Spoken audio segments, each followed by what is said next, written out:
I apologize. OBS I don't know why. Is always a bitch.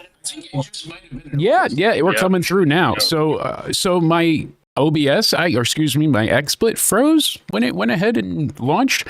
So it looks like it was running, but I guess it just didn't pick up audio. Weird. That's why you guys in the chat are amazing. So sorry about that. But hey, technical difficulties. Now it works. Now we're working. I think it was Blame just me, the everybody. interface. It was me. This computer's haunted. I'm telling you. So sorry, guys. You know, look at this. Well, what if I'm your computer?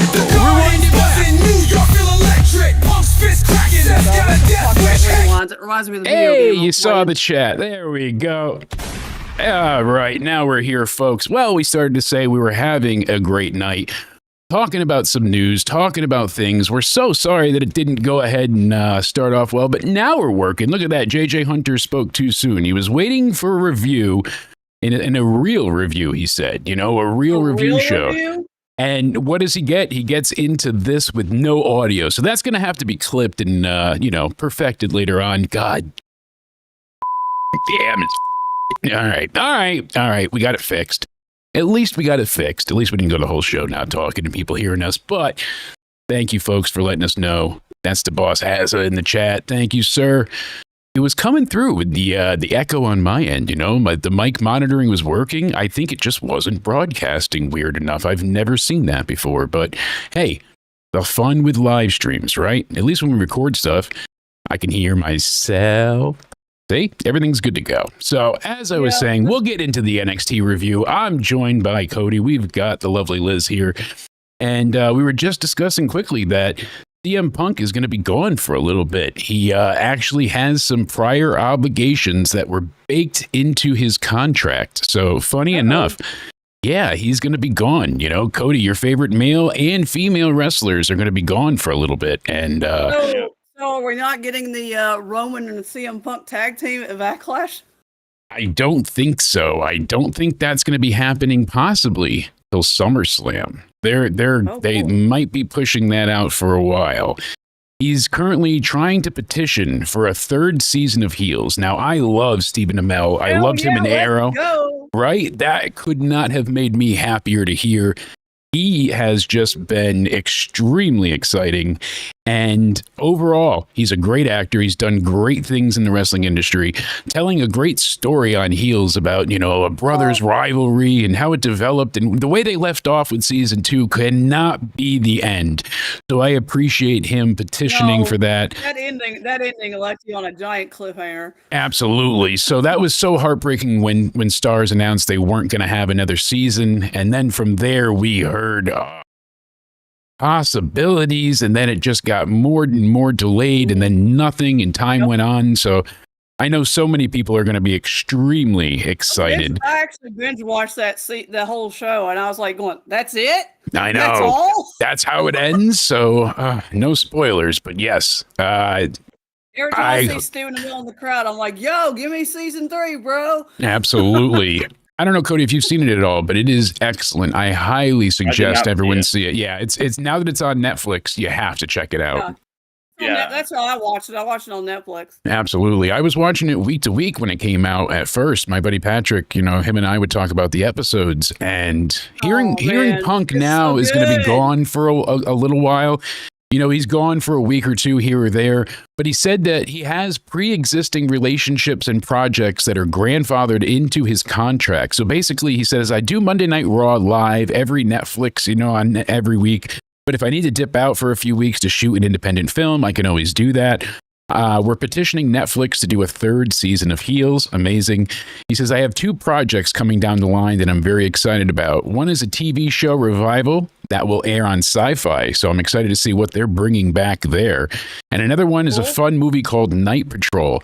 And I was saying earlier, I'm not sure if that's the remake that they have planned, from the 1984 movie, I want to say, with Linda Blair. It's a comedy about a police officer. So I don't know if they're doing that or if there's going to be a horror movie.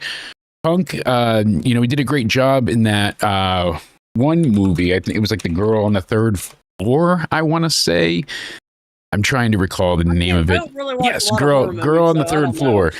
It wasn't the best movie. It was a bit odd. I'll give you that. The story was okay, and I do like horror, but not great as far as. But his acting was phenomenal throughout. So I can see him doing really well and succeeding well in any type of drama or something serious in that regard. He also went ahead talking to Newsweek here. He broke down talking about, Paul Heyman, and he says, he's like, what would you say hurt more, getting hit by the chair or Paul Heyman's betrayal? And he said, Heyman has betrayed me before. We've been friends for a very long time, and friends fight. Since he's betrayed me before, he knows how this plays out. He knows there's receipts coming for him, too. Punk basically just continues and elaborates a deeper emotional wound caused by Heyman's actions. He says, the betrayal and the mental pain, I think, are worse than the physical. I almost wish he would have done all that and stuck with Roman, because going with Seth was the real pain. But you know what? Seth needs him. So interesting. This is the interview lets us know also the timeline for Punk's return to television remains uncertain, leaving fans eager to see how he will get payback. So it looks like they're going to be having him gone for a little bit. Yep. It's I'm just waiting for Cody Rhodes to come back. I'm waiting. Quit advertising if he ain't going to show up. We're going to see Cody sooner than later, but no announcement as to when yet, interestingly enough. Well, they advertised him for SmackDown this past Friday, and he wasn't there. He wasn't there, exactly. So I was kind of like, apparently he was at Disney World on a vacation, so which is well deserved. Yeah, a lot of people feel like this absence hurts his character more than a loss, and I don't know if they're wrong. We're seeing here. They put a story out earlier basically saying that, and they said near the end of the undisputed WWE title match, Rhodes and Cena had a tug of war over the title, and it was odd. We said the match was very slow. We didn't like how it ended, and it made Cody look foolish.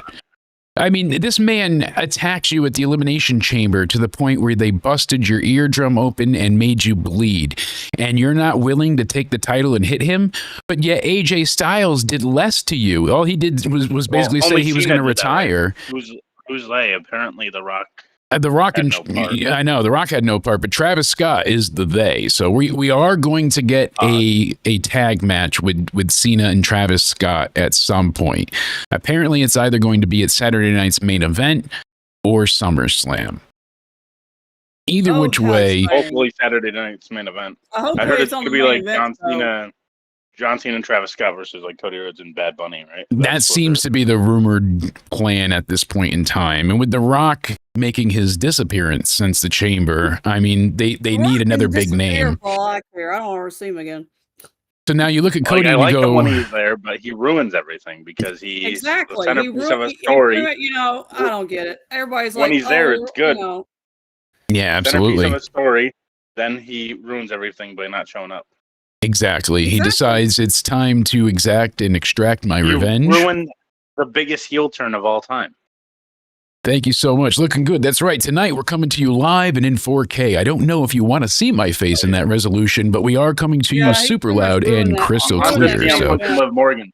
They ruined that. Division, especially women's division, is going to take a hit without their MVP. Without Liv, without Punk, and without Cody being around. And a lot of problem that I have with that main event is how it makes Cody look. He looks like a damn fool. They quote that in the article. So did Bully Ray said that on the Busted Open podcast.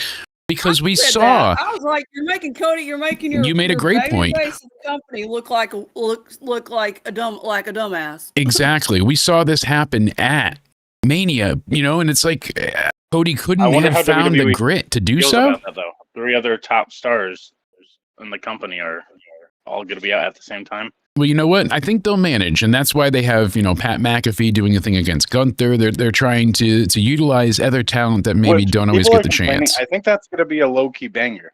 I think it's going to be great. Pat McAfee is not disappointed. I forgot that he faced Baron Corbin when he was Happy Corbin at SummerSlam. Yeah. Totally forgot about that. But I liked his Mania match with Austin Theory. I forgot all about that. He's good in the ring. Undisputed Era. Exactly. Undisputed Era the whole time. I forgot he had I remember the War Games match, but I couldn't remember that he teamed with Oni Lorcan and yeah, he did. What was it, Birch and Pete Dunne. So crazy.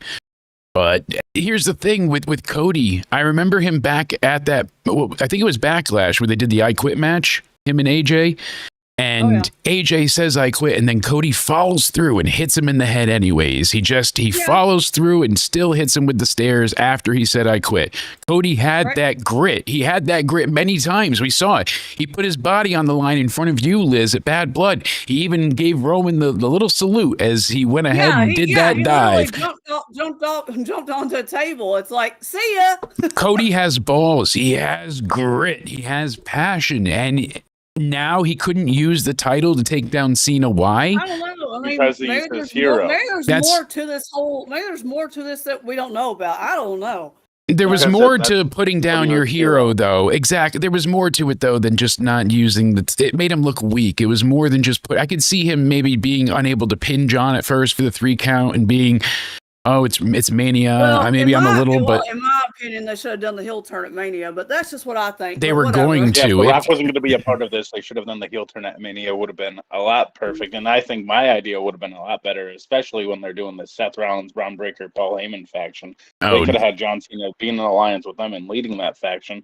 It could have been a whole of a hell a lot better than what they gave us with Travis Scott. You clearly had a good idea, but that whole Seth Rollins thing last night, when him doing the little throat slashy thing like The Rock does, I'm just like, I mean, Seth laid it out perfect. He built the Hollywood Elite all the way until War Games at Survivor Series and John Cena's retirement match. He basically had Seth and Paul joining them at Mania, and then eventually they would focus on Jacob Fatu instead of Braun Breaker.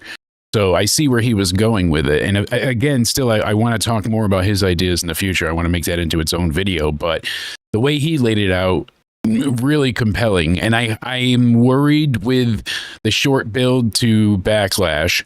We basically got 10 days left at this point until the show is airing. Another thing I have an issue because Mania was just not even that long ago, and now you gotta build up a whole nother thing for Backlash. They're 9 days ago. Exactly. It feels like forever at this point, but it was only 9 days ago that we had night 2 of WrestleMania. Backlash and Mania are like way too close together. Unlike last year, Mania was like at the beginning of April, and then Backlash was all the way in the next month. So. Yeah, exactly. And don't worry, we will get into NXT. I want to know what your rating out of 10 was in the chat, and let me know your favorite moments from tonight. That main event was incredible. The only good benefit about it being close together is it makes WWE have to at least try with storylines instead of saying, we can take it. And it explains why we got Randy Orton on Raw that, night after Mania to do the RKO, because they only have the 2 weeks really to set up past then and so on. And also, Cena's probably not going to be on the show until you probably don't see Cena for till Backlash. Maybe I don't know. I don't think he has any more scheduled appearances from what I'm seeing here until then. So it seems like John Cena is gonna. Oh, now I cut myself. Look at this. That's a stream for me. Now I'm bleeding. God damn it. This computer is. I was trying to adjust the wire in the computer and it bit me. Now I'm bleeding. This stream is trying to kill me. But PW Insider is talking about Liv Morgan's role, and they're saying it's the kind of opportunity that could cement Morgan as the next it girl in Hollywood. And if she and the project hit as internally projected, as you mentioned, she said to you, is his audio in and out or just me? People still having issues, it seems like. Can you hear me? See, I can hear you loud and clear. I don't know if the chat can still hear us. To you, is his audio in and out or just me? So I have no clue. They can't hear me now. I think you can be heard just fine. Can you hear me? But she's supposed to be the next. We can hear you loud and clear. Yeah, which is interesting. So if she goes ahead and makes it in this prominent role, as they're saying, it could be quite big for her. That's for sure. I am curious to see what comes with it. If she goes ahead and she gets it as such, she really could be. And I'm telling you, there's quite a few people. She'll be great in horror movies. Yeah, absolutely. But she's not the only one. So Liv Morgan, of course, is the current star that's being, lulled into Hollywood's grasp. But Drew McIntyre also. Oh, yeah, I was about to mention that. Drew McIntyre is supposed to. So he's apparently doing stuff with. Let me restart my feed. You let me know, and if it doesn't work, I will. I'll see here. You let me know, JJ, because it seems like it's working well on my end. Apparently doing stuff with... Let me restart my feed. You let me know, and if it doesn't work, I hear it sounds well on my end, but we'll keep checking. So we go ahead and we've got Drew. He's working with The Rock, apparently. He's part of his Under Armour collection. And now he's also going to be having a big future because he's got a few comedic and serious roles lined up for him in Hollywood as well. Another one is Damian Priest. So he originally was going to be in the Black Panther Wakanda Forever sequel, and he did admit to Chris Vendeve that got taken away from him, interestingly enough. So we saw him go ahead and lose that opportunity, but apparently he's lined up a few more leading roles. So he's another one that's got a big chance here. Surprisingly, next up is the current women's champion, Tiffany Stratton. So Buff Barbie, she went ahead.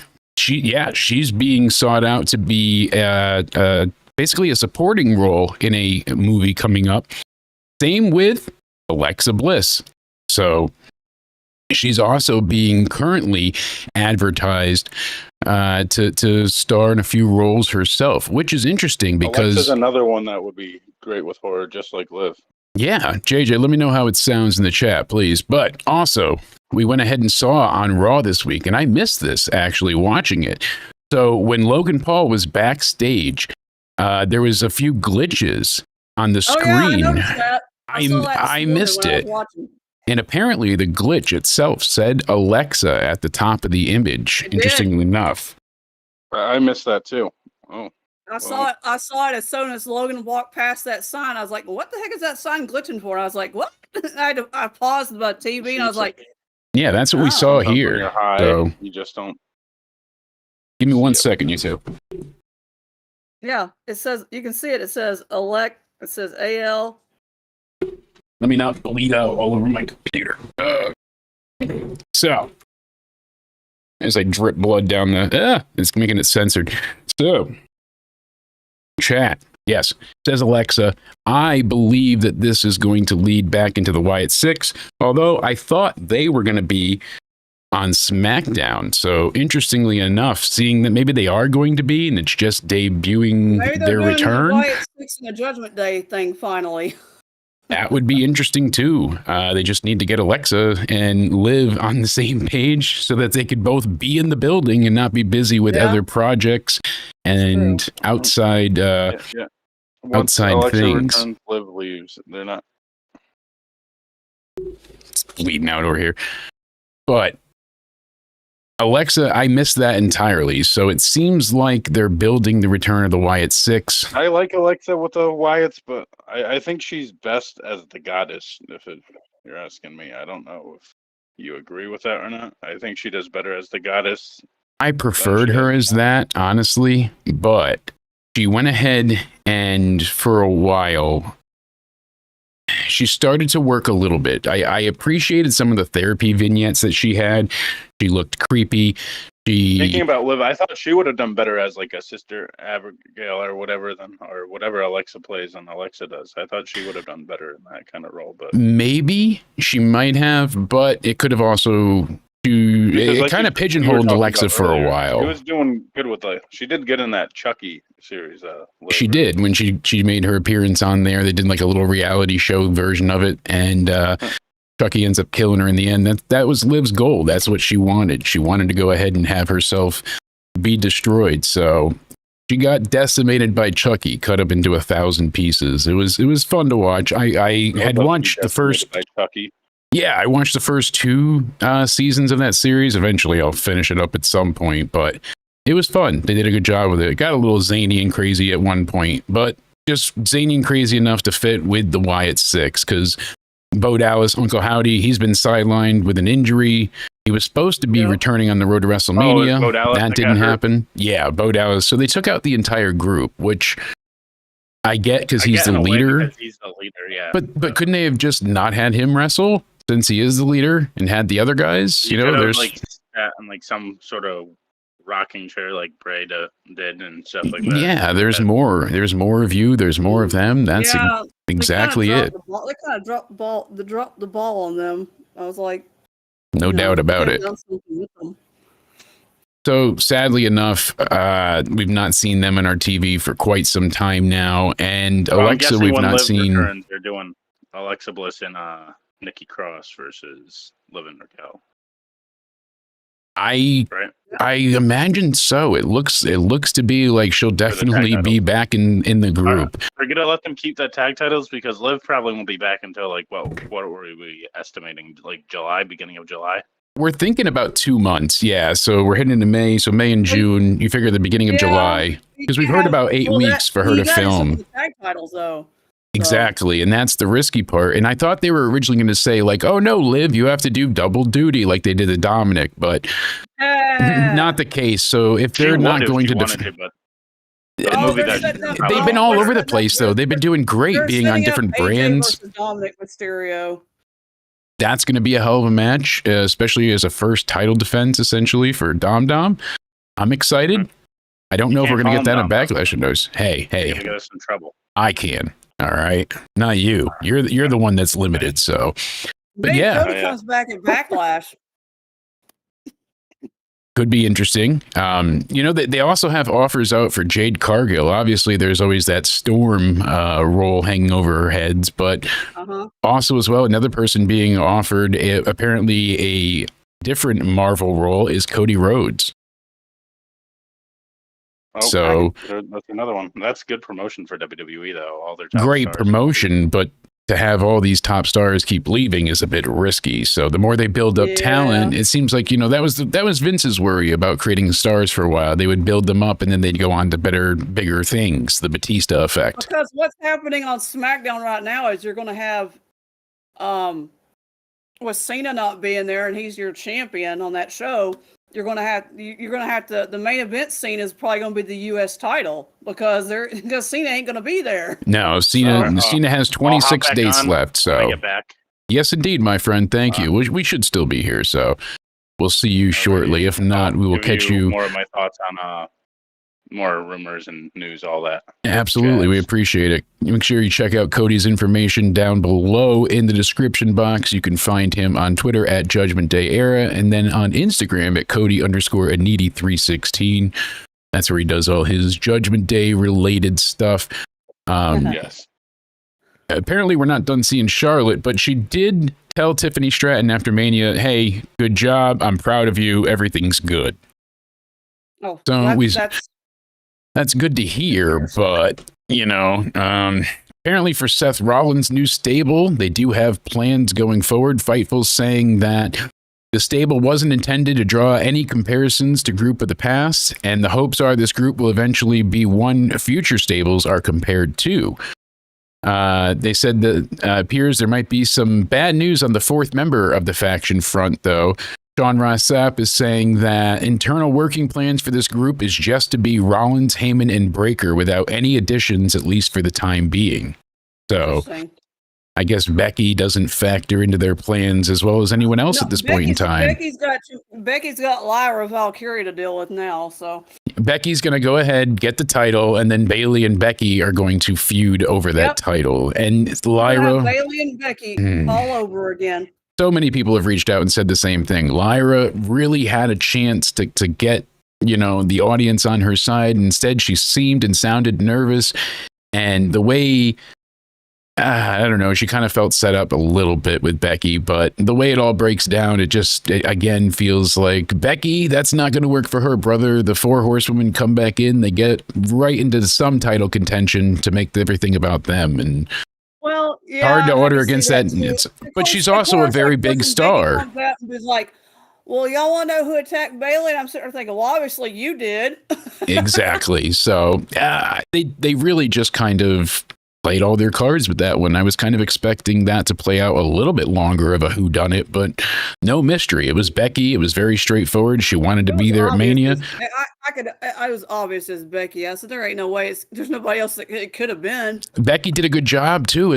She's not one of my favorites when she's a heel and on promo, but with this, she made some great points. She went ahead and caught back to a time where, hey, I was a good guy and I was getting my ass kicked incessantly by Bayley and Damage Control, and I never forgot that. She was. So I remember all that because Becky might have been a little bit crazy with her ego, but she's not wrong. And that's the thing. Every good heel has something logical to gripe about, some type of fact you can jump on and say, hey, I get that. You know, they can't be totally relatable. They can't be 100% justified, but there has to be some way to ground them in reality and make something they say true.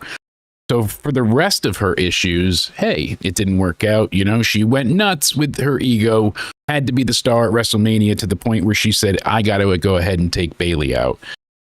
She felt justified in her mind because of all the times she was attacked previously. But that also doesn't take consideration into the fact that Bayley changed. You know, she kind of made up for her ways. She got away from Damage Control. And, you know, for a while now, she's proven herself. She proved to everybody during War Games, being helpful there. And she's basically tried again and again to go ahead and make herself a reliable friend. So, you know, Becky didn't give her a chance to make an apology, to try and make things right. So you can also say that, too. It's interesting because a lot of the heels are being cheered right now. And I said before, that crowd last night, I was watching this morning because I didn't watch it last night. Yeah, you were streaming then. That crowd last night, I was like, boy, you people are a bunch of sickos. Yeah, they were not happy campers. So they wanted to see blood. I was like, God Lord, the guys. I was like, you people are horrible. They wanted to see blood, and that was for sure. Poor Sammy, man. I mean, goddamn, the guy just got back, and Lord of mercy. I don't think they have a better sympathy card to have played than Sami Zayn for the audience. I mean, he's truly beloved. Everyone cares about him. And as he's getting checked on by the doctors and trainers and Dr. Jamie Noble, they go ahead and chant one more time. That's exactly what I was sitting there thinking, there's something wrong with you people. They did it with Becky the week before. You know, people, and it's not because heels are cool. It's not because they want to see, you know, it's just how it works out. The audience wants to be entertained. Nobody came to help Sammy out. No. And that's a problem. And I know Jay was around, obviously. He got attacked by Logan. Jay got kind of knocked out by Logan, so. You're kind of got an excuse for him there a little bit, but nobody else could come and help Sammy. See that came out of nowhere. I was like, he turned around and just like, bam. I was like, that was a good right hand. They set that up well. And I like that they're playing on the fact of how short he had of a title reign with the IC title. That makes him go ahead and seem like a real chance that he could lose this. And I like that fact. They have to put some type of jeopardy in here to make Logan seem like an actual credible threat. Pico says Eddie Gilbert's dark side of the ring is not very dark at all. They're running out of stories. It seems to, especially when they brought in like, hey, let's talk about this again. And we're going to go with the Hell in a Cell match. And I haven't watched Dark Side of the Ring and God Lord, it's been a while since I watched that show. Yeah, this season hasn't been bad. It's still well produced and the stories are okay, but you know, the Vader episode was all right. I used to watch it a lot, and then I was kind of like, then they started getting into some. I was like, I don't know about the this Ludwig Borga episode was interesting because I didn't know that he had, you know, that much of a further famed career past his short run in the WWF / WWE. So did have a very short tag team title run together. That's when they beat Judgment Day, right? That's when they beat Judgment Day, yeah. Yeah, and they had that great press conference after they had a few libations. Yeah, that great press conference. Yeah, they were good and schnozzed on that one. So the Billy Graham one was a good one. That's how the Yeet was born almost. Yes, yeah. Part of it, I mean, it really got over then. That's for sure. So a little bit of a disappointing news, not to hear that anybody else is going to join the stable, but at least they're really focused on putting Braun Breaker over as the future. And then once they get him established, they're going to go ahead and, lead to another namesake. So I imagine that that's going to be Jay's challenge. And the story there, obviously, Jay took his IC title, and now what happens? And they got that history with it. So it's interesting. Yeah, I can see them doing that. I mean, I'd rather him and Braun and Jay go after than Seth and Jay because, No doubt about it. And we will get into NXT in a minute. One thing I did want to touch on, I haven't been talking about much AEW news, but MJF is a very interesting character. And I do wonder, how he's been booked recently has been very bizarre. Why does he want to get in with the Hurt Syndicate exactly? I have no idea why he wants to get in with the Hurt Syndicate. I'm still trying to figure out that. I was like, why do you want to get in with them anyway? Yeah, it just, that right there is leaving me perplexed. It's leaving a lot of people confused and left a lot to be desired for the story. That I don't understand right now, but But that one is pretty glaring because it feels like, hey, we don't. Kind of bizarre. I'm like, we have nothing for MJF to do right now, and we have no one to feed to our tag champs. So let's just go ahead and get both of you to, find something to do to cut promos in the meantime. You could be entertaining. Yeah, I don't know. I just scratch my head every time I watch an AEW show. I sit there and scratch my head going, what the heck are y'all doing? So one of the more confusing things from this year was the Jeff Jarrett MJF mini rivalry that we got. Which they just really it fizzled out and went nowhere. They never faced each other. They never worked together. And now we find out why. So Jeff Jarrett comes out and he says on his recent My World podcast, he lit MJF up. So he basically said, at one point, I've got to say, is MJF. Ever since he got involved in anything that had to do with myself, it turned into absolute shit. So he was on the quest to get one more title reign. He wanted to get the gold one more time or retire. Yep. And for whatever reason, Tony thought it'd be a good idea to inject MJF as a heel to build up Jeff Jarrett. But instead, he tried to talk with MJF and say, I don't want to have this go in the gutter. He said, I told MJF multiple times when we got together in Cincinnati, I said, hey man, you can say what you want, but if you want to go to the gutter, I don't want to go there. It's not good for me. I don't believe it's good for you, and it doesn't do well for the product. And then he said, obviously he did that, and he took high offense to me wanting AEW gold. So apparently MJF was actually upset with this storyline too.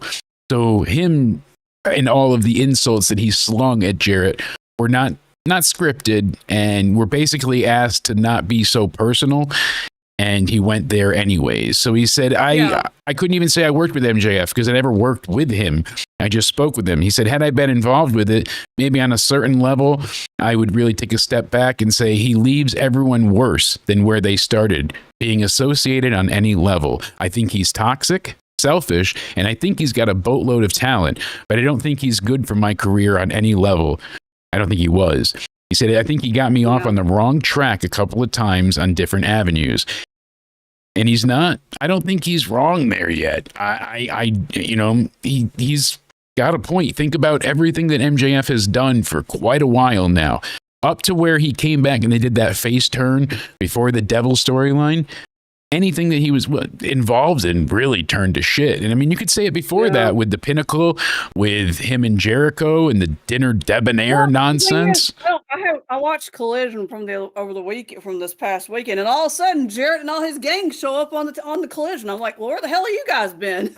Well, they're saying now that they have some type of plan. He said, I learned a long time ago, you can turn things around and get back on track given the opportunity, and that's the opportunity I'm given here. So apparently he has some storyline set up in the future, but it has nothing to do with MJF. He's wrestled twice this year, and I think 6 times last year. MJF, when he has to put in the work, he certainly does. But if you don't certainly drag that out of him and make him be a workhorse, he doesn't seem to volunteer any effort whatsoever. So There was a while where I was upset that he didn't go to WWE. I thought he could have been a really stellar heel. You know, you always heard about the bidding war of 2024 that led to that awful tattoo that he got supposedly lasered off. But I don't know. I want to like MJF. He is that damn talented, but every time in every story you see, it just seems to fall apart. And I think Jeff Jarrett's right. I'm just kind of like, AEW is just such a, oh, Lord. and the reason I bring that up, because Collision got this gigantic rating and everyone was celebrating. They're talking about how they destroyed NXT. But when you actually look at it, yes, they got a good rating. They got 707,000 viewers on average for TNT.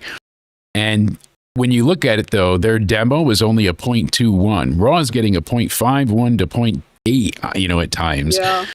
And the only reason this happened is because of the extreme boost that they got because of the lead-in that they had being the NBA playoff game on Saturday. Yep. So obviously their playoff Palooza show worked, and that's why they got this gigantic the NBA boost. Game that I got, like the ending of that NBA playoff game was total. It came down to pretty much the very last second shot. Exactly. And everyone tuned in, hanging on there. Time as well, and I went over the time when Collision was supposed to be on, because I had to fast forward through all the basketball game to get to the Collision show. Exactly. See, so people had already essentially jumped the gun with this rating, and it was just a lot of people that left their TV on. Yeah. Because the week before they only got 353,000 viewers. So you're talking about a 400,000 viewer increase. It was, I wouldn't say it was great. I don't see any, anybody talking about it that said there was anything good. I mean, you had FTR versus the new version of Roderick Strong and Kyle O'Reilly. And then that match was actually pretty good. Well, not too bad. I don't imagine FTR putting on a bad match, but it's about caring about FTR's heels. It's about giving a damn about, you know, the Undisputed Era as it is now, whatever you want to call them, not being able to garner any sympathy as faces. They had Anna Jay basically in the gauntlet match there. Anna Jay wrestled some person Taylor Gainey. She beat her in like 5 minutes. Yeah, 57 seconds, I guess. So that was quick. Like Bandito and Dralistico for the ROH championship. AR Fox versus Roosh. Yay. And that was not a good match. And again, the men's tag and Toni Storm taking on Queen Aminata. That was the eliminator match. Yeah, that's the eliminator match. Okay, that's what that was. So Toni Storm defeated her, and that was it. I'm just kind of like, okay, nothing great. Cool. I'm telling you, I agree with what you said earlier and what the chat has been discussing. I genuinely think that we are going to see Gunther destroyed by Goldberg. Likely at SummerSlam. Think about what happened. Okay, I'm gonna say something right now. Bad Blood, which I was actually at, was when Goldberg was there, and then Gunther was there, and yes, they had a little thing. So and it's been basically rumored since then that Goldberg hand-selected Gunther as his final opponent, wants to work with him, wants to go ahead and make that happen. So Pat McAfee is going to put up a great fight. I think he's going to end up losing. Pat should not be beating the former world champ. Pat's going to lose. I mean, and then of course that's when Goldberg's going to probably show up, possibly. I don't know if Goldberg will show up yet. I think it might. This is just a guess, obviously, but I think it's going to play out slowly where they're going to have somebody else also kind of take up for Pat, face Gunther and lose, and then it'll get into, because they have a lot of time to go still. If they're going to wait and do it at SummerSlam, we have months away. I think SummerSlam, you'll have Gunther versus Goldberg. So, with that not happening until August at that point in time, we've got a ways to wait. And unfortunately, because when is SummerSlam? It is August 1st first weekend in August. It's August 2nd and 3rd. Yeah, so 2nd and 3rd August. So we've got 3 Which, months if you to want build. to go, which if you want to go to SummerSlam, I hope you have a lot of money. We were talking about this yesterday, but we brought it up on here too. $40,000 to go to MetLife Stadium per ticket. That's per night. That's per night. And that includes front row seating, premium. You get an in-ring photo op at SummerSlam. You get private transportation to the event. You get an elite welcome event. Private selection and an all-inclusive pre-show hospitality with superstar appearances by Kevin Nash. Post-show press conference access and a desk photo op, so you get to sit at the press desk and take a picture there.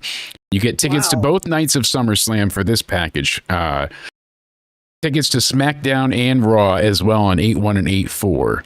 So that's $40,000. If you want to do $32,500, you don't get the elite welcome event and you don't get the private transportation to the event, but you get everything else except the Raw and SmackDown tickets. So that's where the extra $8,000 goes to. Raw and SmackDown in a limo.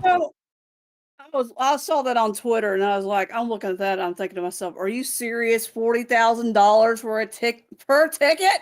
So what's worse, the fact that those were on sale or that they're already sold out?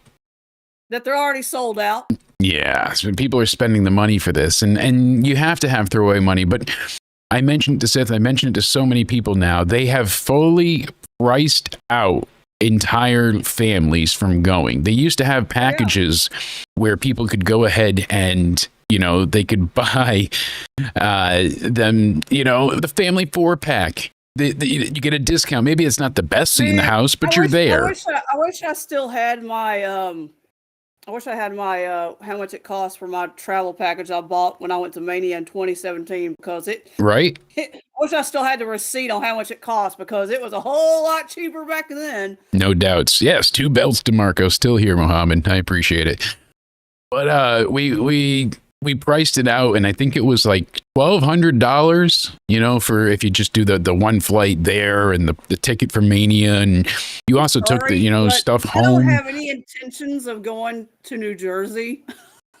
I was going to, New York, New Jersey for MetLife. I was excited at the possibility of trying to go. It's not far. We want to see how the tickets are for Evolution. They are at Mohegan Sun. Usually they're not too expensive there, but WWE has increased all around. For a show like the Evolution or Revolution or what do you want to call Evolution. Yeah, the tickets probably won't be as expensive as they are. SummerSlam is like the big show. That's the second biggest show of the year, and now it's 2 nights. And that being 2 nights, I don't. If anything deserves to be 2 nights, I would say I kind of even say Mania should still only be 1 night. You should have one main event. I'll tell you how much I paid. I'll tell you how much I paid for my Bad Blood ticket. I paid $300 for my Bad Blood ticket. And that's not bad overall. I don't think that's terrible for where you sat and what you saw and the show you got. For the view I had. My friend got the tickets, and it was like I said, "How much do I owe you for the ticket?" He's like, $300. I said, "All right, cool." So I was like, certainly worth it. Yeah, you had a great view. I know we showed the videos earlier, and when you were there, you were pretty much looking directly at the stage, so you can't complain for that price. I was literally like not too far up from where the commentators were, and where all Goldberg was sitting, and all that. So now you have where the usual the $50 cheap seats were going for upwards of $600 to $700 for SummerSlam. They're saying that the general access is going to be ridiculous, and it's just unfortunate. But they have finally gotten to the point where people are revolting a bit. You see it online. The attitude is changing. People didn't have a hard time spending that much. You can blame The Rock. No doubt about it. And with his claim of him going on and saying that I went ahead and, got asked upon to help sell tickets. I needed to help sell tickets to the chamber. Yet we know that is a load of BS because they only had about 2,000 tickets left to sell. So we brought out a new series called Guilty or guilt-free. Cody and I broke down the sins of The Rock. Is he guilty for ruining WrestleMania? You can check that out on the channel right now. Yeah, that's pretty. Summer Scam is what it should be called. But not a bad idea for a name there, Pico, because I can't fathom spending anything near that.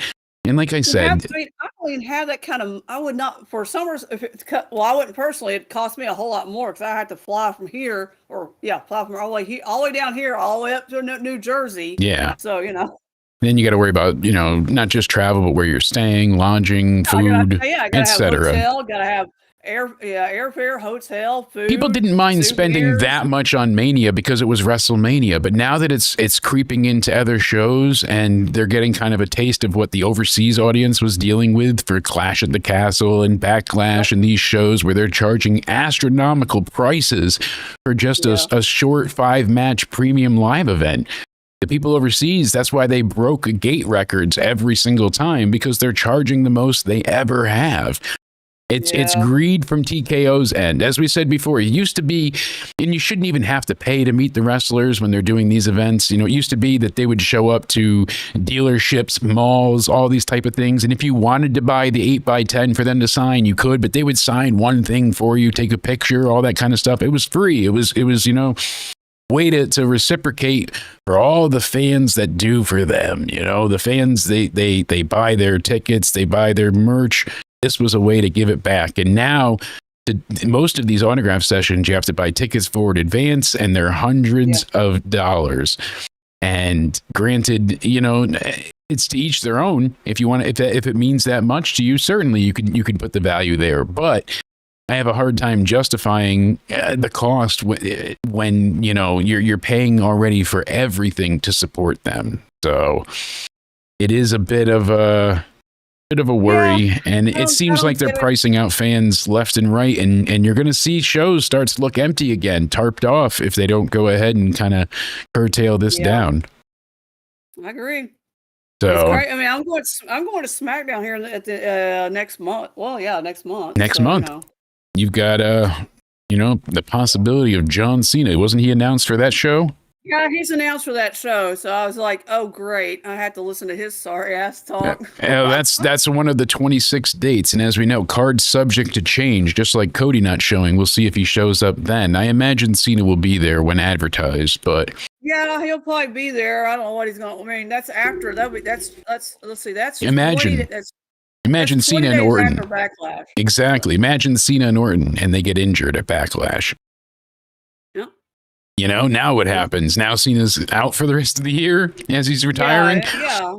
So I think that's also why he's wrestling more of a safe style too, and they didn't do anything super grand at Mania. But you can tell their match, they changed it a little bit where they brought in the belt and whatnot. But it seemed like the turn was coming at Mania. We heard that was the original plan, and had we had that happen where it was face John doing anything he could to get the win and becoming healed to finally capture and defeat Ric Flair's record, that makes total sense. We have no idea why he turned for The Rock. And that's a huge black cloud hanging over John Cena's title reign right now. His heel turn was manifested by a man that didn't show up. So the why for him, okay, you turned heel because of the fans, but why did it take The Rock for you to turn? Why were you fine and celebrating with Cody up until The Rock told you no more?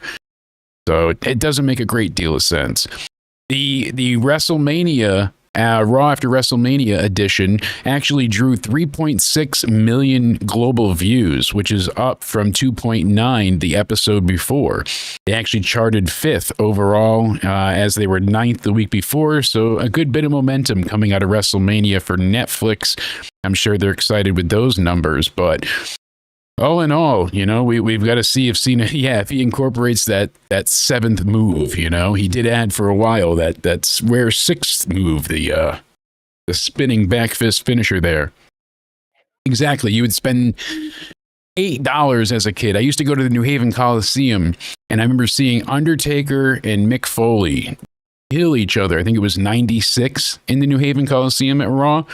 And it was $10 a ticket for general admission. So whatever time you got there, hey, if you've been in line, you can go ahead and you can get great seats. You just got to wait.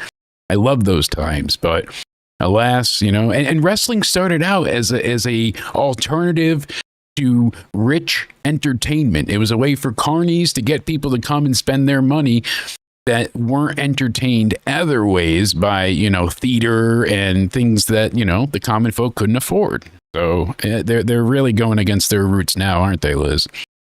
Yeah.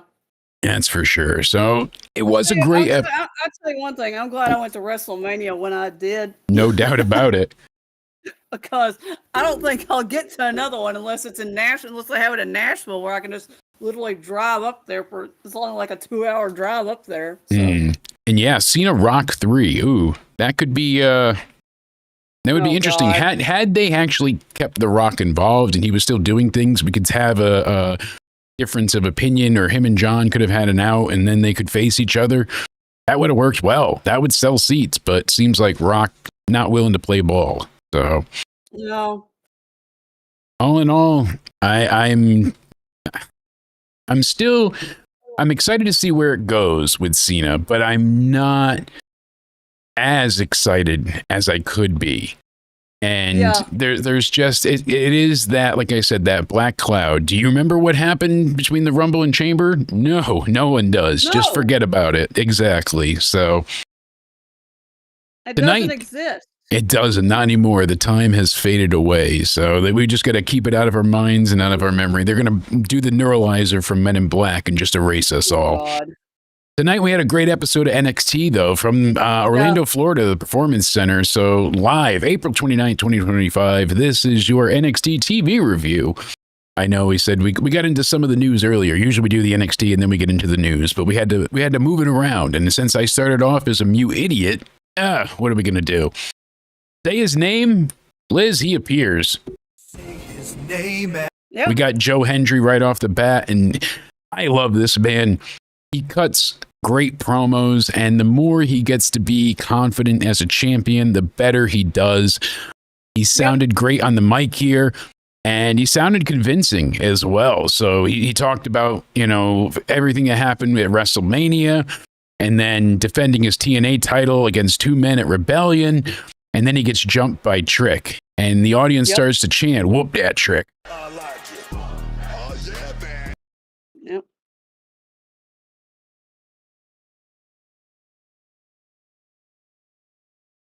All right. What's going on?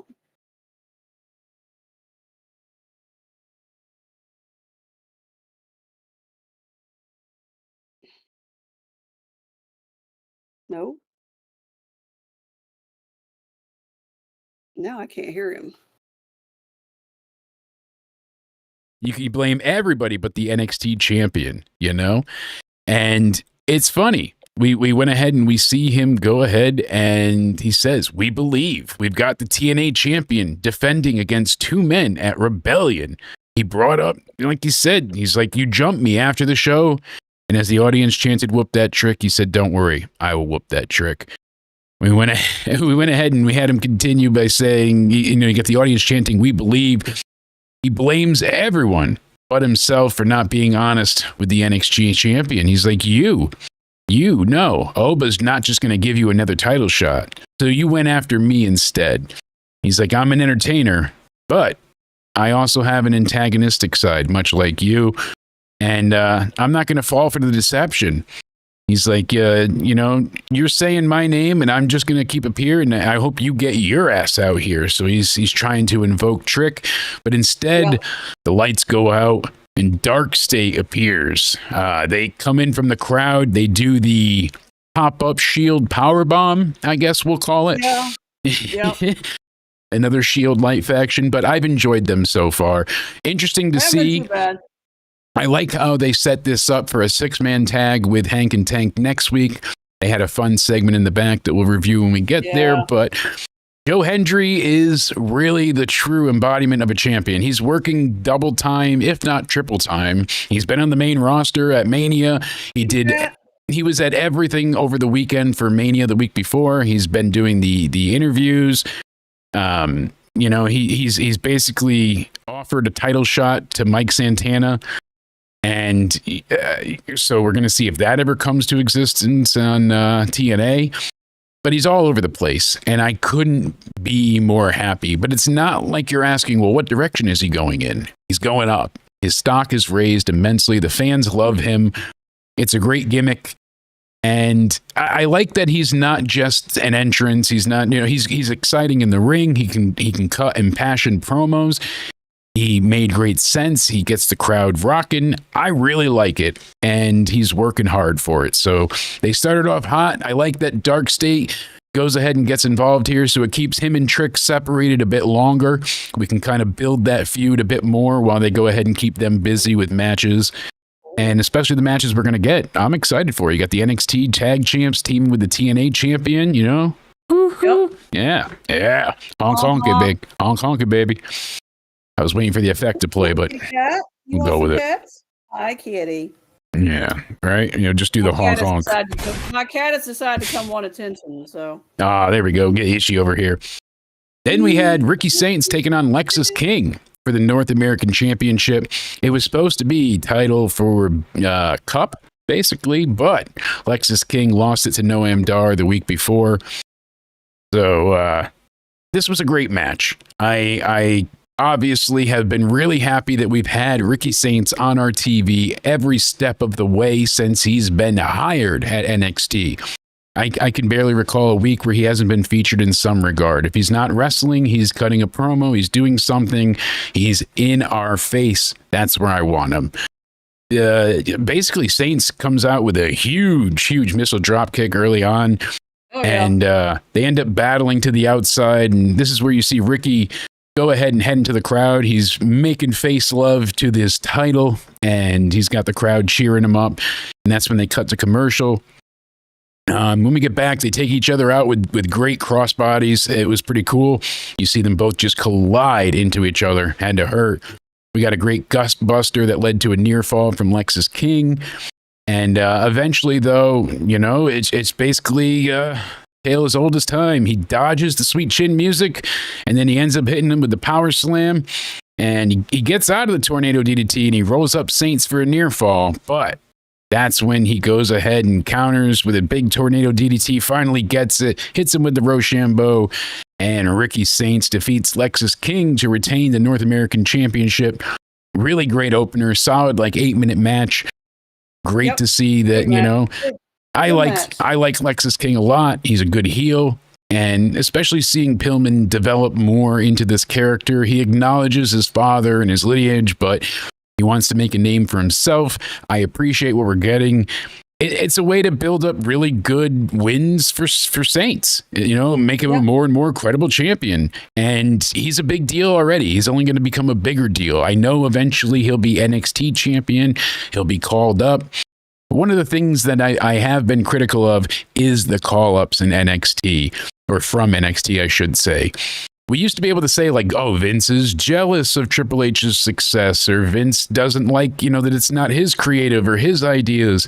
And that's why the NXT call-ups were marred and damaged and, just damaged goods. He would book them into oblivion. He would ruin them, change what they were known for, and take away their reason for existing. Now, it's still a bit muddy. It's not that clear.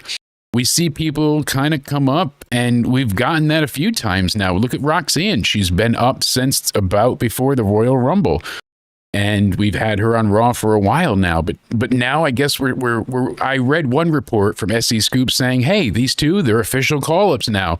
They're officially, Julia and Roxanne are on the main roster. Then I see another report that says, well, they're still in NXT. They're on the NXT roster, and they're not full-time call-ups. So which is it?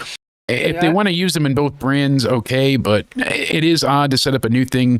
It seems like they had an idea that Julia was going to be bigger than what she was, or the fans were going to take to her more, but they just gravitated towards Stephanie Vacour naturally. Right. And she kind of over-eclipsed and outshined Julia in some ways. I don't know if it was just her character or in-ring ability, but she was more of the total package that the fans were looking for. They got behind Stephanie. And she, just ran through Julia, got the title, and it was kind of a bit of a baffling decision. We weren't sure if it was a visa issue. Is she injured and needs to take time off? But lo and behold, Julia was back just a short few weeks later to make a non-full heel turn. She attacked Stephanie and seemed like she was a heel, but she still wasn't a full heel yet. Now she's with Roxanne. They had a good promo backstage, basically explaining why they're together. I appreciate what they were doing here and the conversation they had. The Beautiful Madness, obviously, it works well with Roxanne. So I appreciate those two at least explaining why they work well together and what their plans are. And she's, Julia said, I see that you're a great champion and you have certainly, you've earned your namesake. And I want to give you as much credit as possible. And she said that we'll work well together. It was good to at least explain their newfound allegiance and cooperation with one another. I'm interested to see what they do going forward, but they seem more like a tag unit.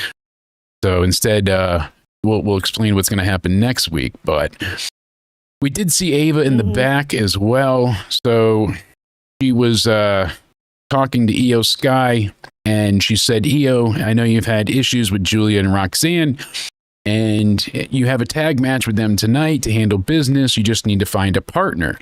And that's when the juggernaut herself, Jordan Grace, walks up, volunteers her badass services.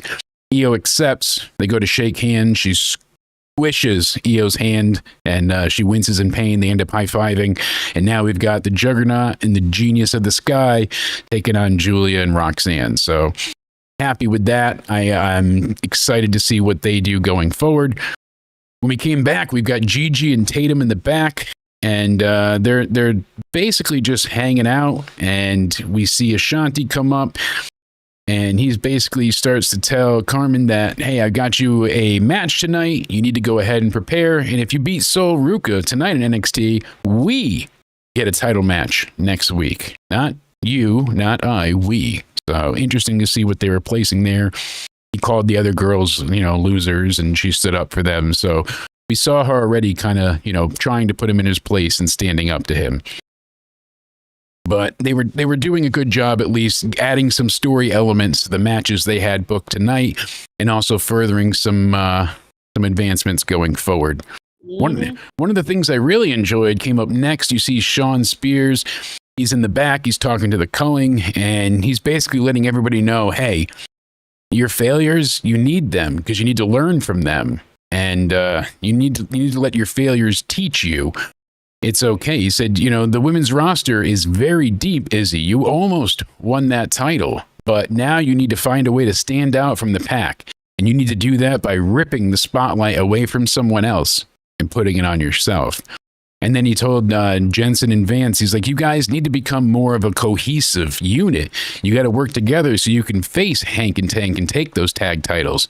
You both failed me in the gauntlet match, but I'm here for all of you. And all you need to do is rise up and seize control. I like this. I like him having a mentor role. I like seeing Sean Spears on our TV being used in some way. If he's not wrestling, at least they're doing something with him. And he's making a really, really great case for him as being a great leader. He's doing well. He's trying to build these people up. I scared the cat. You got issue running in the background.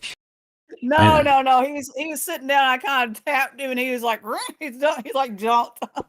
Hey, at least he's not bringing any mice in.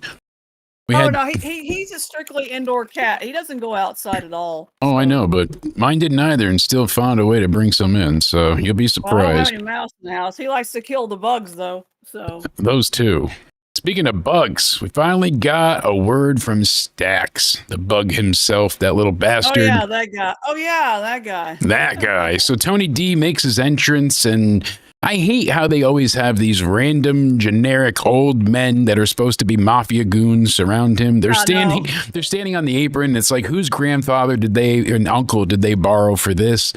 These guys just stand out as sore thumbs. They don't look menacing or tough at all. They just look like fat men that eat pasta, which I guess that's about as Italian enough as you need. But Yeah, I Mamma sat there and I mia. was like, who are these guys? Where did they come from? Every time they have some type of, big schmaz, you always see a group of people with Tony, just like you have extras in Chase U. And I get they want to make the world feel more alive, but if that's the case, then just, maybe add a few more developmental names at that case. And they can just learn as the weeks go on. If they're not going to be on TV regularly, just have them be there.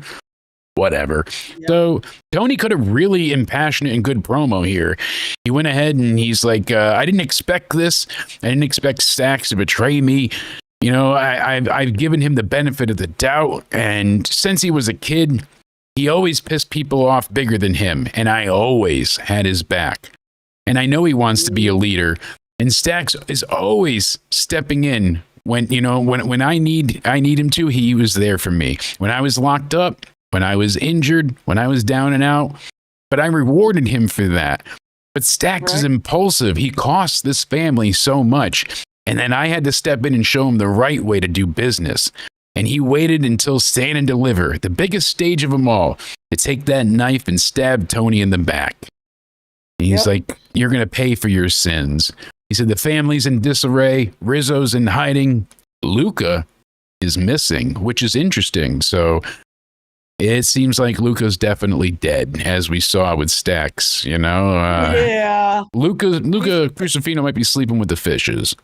You just took the words out of my mouth. I was going to say he's probably sleeping with the fishes. Indeed so. Now they get a bunch of random security guys to walk out, and that's when Stacks appears on the screen. So he's standing in some random street. I thought he was standing at a bridge. He was going to throw something over a la Rock and Stone Cold. I thought it was a bridge. Was it not a bridge? It looked like it. So he's standing there, and he's basically telling Tony, he's like, I'm sick of taking your orders, and we have a code, but that allows people like Dark State to push you around. And he's like, I had to take the reins and put you in your place, Tony. And I got you shook. He said, look around. Luca, me, everybody's gone. He said, you don't know who you can trust. And as soon as he said that, those random freaking security guards start to attack Tony. Tony goes ahead and he picks up one, and he's going to do basically like a half back body drop. This guy almost lands on his damn neck. Yeah. The other security guards run over and they caught him, thankfully, unlike Leon Slater. Moose can tell everybody to go and themselves for that one.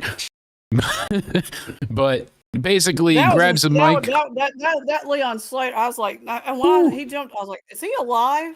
He came down, crashed and burned hard. And Brian Alvarez had a great explanation for it, like he said, because when you do something and you're going forward, instead of going sideways, we saw Mustafa Ali jump off sideways. You have enough, body to clear, and you're going to obviously connect with as many of the men catching you as possible. But when you're going forward like that, it's essentially like a 7-10 split. You can go in between the pins, and that's exactly what happened. They tried to catch him. He went and landed in between the guys and went straight down. And I guess AJ Francis almost tore his arm trying to catch him. So still. Yeah. Brutal landing. I was watching. I was like, Slater jumping off that thing. I was like, oh God, please don't die. Yeah, he should be a dead man, no doubt about it. Well, but he should have won. He should have won the tie. He should have won the belt. But that, whatever. No doubt about that too. He really should have. It was a botched ending. Moose missed the spear by just a little bit. His feet touched the ground. They're saying, oh, he didn't have the belt, but he did. Yeah, they messed it up. I don't understand the rules of that match. I thought you just had to grab the belt and that was it. You have to touch the ground once you have the belt. I know. It feels like ground when he had his feet on the ground, but whatever. But he didn't maintain possession. Oh my Lord! It ain't football. Now it is apparently X Division. Excuse me. So then we head into Tony D grabbing the mic after he dumps everybody out, and he's like, "Get over here, and we're gonna handle business. I'll do it myself." And Dax looked a little worried. That was it. Bit underwhelming. Tony D was great here. Stacks, I get why they don't have them do the face-to-face. There's rumors Tony D might be moving up to the main roster eventually here soon. So. And those rumors have weight to them. He's been there for ages. He's done pretty much all he can do, minus the big one. But I don't know how well this character works. on the main roster. The NXT audience is very forgiving and into gimmicks. They are okay with the silly. You know, that's why Meta-4 got over. That's why certain things, because they're very wait and see. You know, they will be critical and hypercritical when it's needed, but there are times where they give it a chance, and we've seen it more often than not where the NXT audience might accept something the overall audience wouldn't. Yeah, well, I don't know. I mean, it's like he's been on NXT forever. I was like, yeah, well, years and years. Now, I get why they want to keep them apart. They want to kind of stretch this for a while. Maybe we get it at Battleground. Could be. It seems like it's certainly a possibility, but we'll see what happens going forward. You know, I like Tony D. I want to see him in Stacks and see how it plays out. But they should have had Stacks in person, use the security to keep them apart from each other, and instead of having the security attack, just have, you know, them not be able to get to one another. Just keep them squared away, because him being, you know, on location via satellite certainly was not as entertaining as it could have been, and you could tell it wasn't a live feed. It was pre-recorded. He just does the menacing look at the end. It was a bit underwhelming, especially for how personal this was at Stand and Deliver. Yep.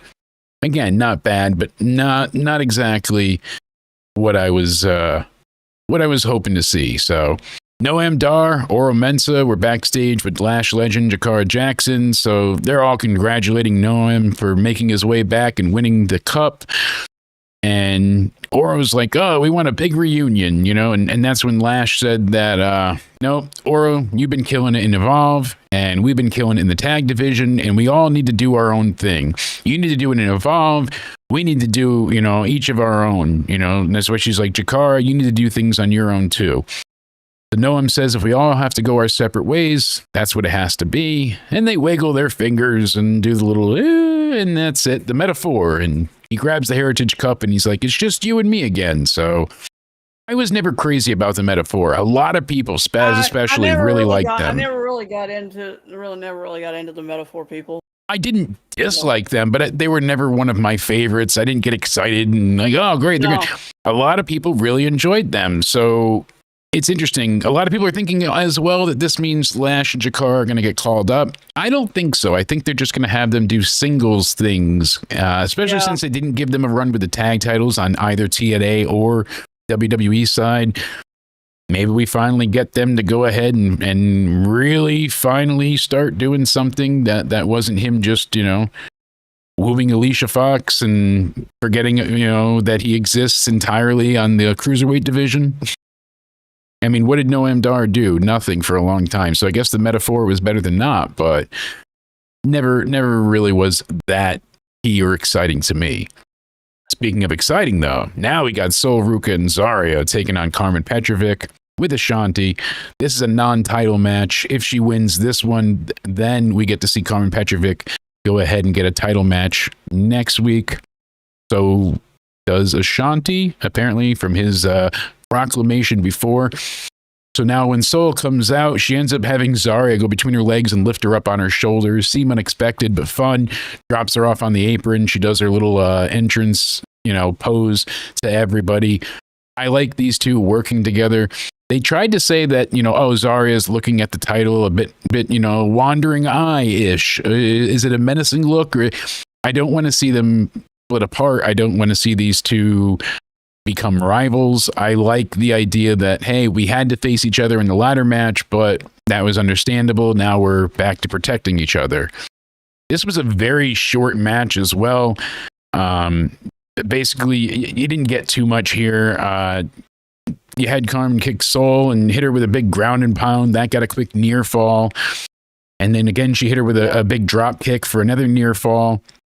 And that's when Sol starts to kind of finally rally back. She goes to do the RKO in the corner there, the what is it, the Soul Snatcher. And Soul Snatcher. Yep, she ends up getting reversed out of it the first time, and she gets a quick 2 count, but Sol ended up blocking the rolling Sobat, and she finally gets her with the Soul Snatcher the second time, gets the victory. 3.5 minute match. basically it was just about the story after the match. So Ashanti comes in and he's trying to somewhat console Carmen, but then he starts to scold her a bit and kind of giving her a hard time, like, hey, I needed you to win this match. And she just gives him one huge roundhouse kick to the head. He goes down, and that's it. So these two no longer together. Ashanti got his comeuppance there. So the short match was just about showing that Soul and, Zarya are still a formidable team when working together. And Carmen is no more with Ashanti. It was what it was. It wasn't great. It's one of those, like, yeah, it's effective. It's a good win for Soul. She gets to keep pushing through. And she is a double champion. She doesn't come out with the speed title, funny enough. But I thought, she was supposed to be proud of that and carry that everywhere too. No? I'm shocked that she doesn't have that belt with her, regularly. Being a double champion, she would want to go ahead and make it a big deal. But that's it. And I don't know what's the future for Ashanti. Do we get more with him and Nikita Lyons, or is that it? I don't know. But I really couldn't care. So we'll see what happens to Karma. But it's all about Soul and Zarya from here. And we'll have more from them in the back shortly. Then we get Trick coming out, doing the whoop that Trick still entrance. Fans are still going nuts for him, even though he's in this heel phase currently. He gets cheered. Big raucous ovation. He's like, look, I'm calling out Joe Hendry. And he says Joe's name a few times. He goes ahead and brings it up repeatedly. And look at that. Say his name, man. He doesn't appear. I said his name. He's like, for some reason, Joe disappeared. And he laughs and he's like, oh, look at that. You lucky Dark State got to you before I did. And he says, Maybe I did crash out last week. Maybe I am a little out of character. But you know what makes me feel better? Was going to Rebellion and whooping your ass. And now I've turned your show into the Trick show. I'm the biggest deal on everywhere. I'm going to be on All American on the CW and talking about his Hollywood aspirations. And he's like, while I'm in Hollywood, Joe is facing local talent because he's the local hero. Trick said that I'm moving on to bigger and better things like Oba and the NXT Championship. He says, I want my title match. And that's when Ava comes out and she cuts into Trick pretty decently here. She's like, hey, Trick, I had to kick you out of the arena last week. You were destroying camera equipment and going nuts. And then when, you went over and crossed that line and you attacked their champion, what are you doing? Why are you doing this? People thought that, that you were better than this. And Trick says, everyone thought Trick was NXT, but Trick is bigger than NXT. I'm the biggest star in NXT. I'm the biggest star in TNA on Sunday. And she goes, yeah, you're making big claims, but if you want a title shot, you're going to have to compete for it. I'm going to set you about 25 steps back. And she announced she's going to have, as I just showed behind me, a 25-man battle royal. Get a title shot. She said the winner of that match will face Obafemi for a title at Battleground. Some interesting names in there as well, so we'll see what happens. I wouldn't be surprised if Joe Henry eliminates Trick. He could, gets his revenge, takes Trick out of that match, and it makes sense. And then who do we have win the match? I don't know. I saw who was in the match. And I was like going, who the heck are all these people? I don't know who's going to win it. There's people from Evolve. There are people from LFG. And there are people from NXT. The Undertaker showing up. Mm-hmm. Yeah, that was fun. A bit out of nowhere, totally into somewhere to see him appear. I was watching that. I was like going, oh, hi, Undertaker. I know you text me that. You're like, literally, he just appeared. The dead man shows up. You're just saying, hi, Undertaker. Yeah, exactly. But when Undertaker appears, usually it's a problem. Yeah. But instead, we went ahead and we got the dead man. There for something. So he's actually, those LFG guys wouldn't want to mess with anything. Some of them are pretty decent. So. Yeah, no. And I liked what they did here with the Undertaker. They have him talking to Obafemi. And he basically goes ahead and says, hey, I told you this was your yard. And you're going to be challenged, and you're going to have to go ahead and, stand up for yourself and make that right. And that's when we had, the guys from LFG walk up And Obafemi says, "This is the future. I'm looking forward to it." He shakes Taker's hand and he walks away. So exciting to see. Those are the guys also participating in that 25-man battle royal. So we'll see what comes of that. But all in all, I am excited for next week. Got some big announcements, some good matches coming. I'm excited overall. I think it's going to be a really big week next week. So it's going to be interesting. I don't know who's going to win that battle royal. I was looking at the picture. I was kind of like, I don't know who's going to win that one. Yeah, it was cool seeing the Undertaker show up, though. I was happy for that. Yeah, that was kind of cool. I was kind of like, I wasn't expecting that at all. I was kind of like, wait a second, the Undertaker's here? And then all of a sudden, those LFG guys came out from behind, or standing behind him. I was like, okay. It's a good way to introduce him, surely, and it's certainly cool. So I actually have been watching LFG. It's actually it's pretty interesting. It's been good so far. I'm like 3 episodes now behind. I'm slowly catching up, and well, wait till you get to the part with BJ. Yeah, I know they had the firing and everything that happens with that, but I heard about the fallout. But I'm excited to see it. Guy had a chance, just could not shut his mouth, sadly. Oh, that guy. He as soon as the first episode, I was like going, yeah, he's gonna be a problem. No doubt about it. He I wonder how much of that was set up with him to be a problem intentionally. Like, did they, or is it just him losing out on a great opportunity because he can't stop running his mouth? Well, one of those guys is in Dark State. One of those LG guys is in the Dark State group. Yes, so then we go ahead and we get Hank and Tank, the tag team champions. They come out and they're facing Josh, Briggs, and Inamara. I like Briggs and Inamara as a team. It basically came down to a bit of miscommunication for these two not to get the victory, but this was probably my second favorite match of the night. It was my favorite until we got to the main event, and Roxanne and Io put on a goddamn clinic. That was amazing, but these two had some really strong, hard offensive strikes to start. So Hank and Tank are just swarming and just flurrying at Inamara to start off. And that's when he kicked out of Hank's pin at 2. It's a near fall. We think he's, going to get it, but it's early on. And they try to isolate Hank and Tank for a while, seem to work well. But then Hank's able to hit Inamara with a big power bomb for another great near fall. That was a close 2 count. And this is when Tank gets backed in, does the big seated senton on Inamara, gives Tank another near fall himself. And they battle to the outside. You see a bunch of stiff chops coming down from Inamara. Briggs goes ahead and tags in, eventually hits Tank with a big boot.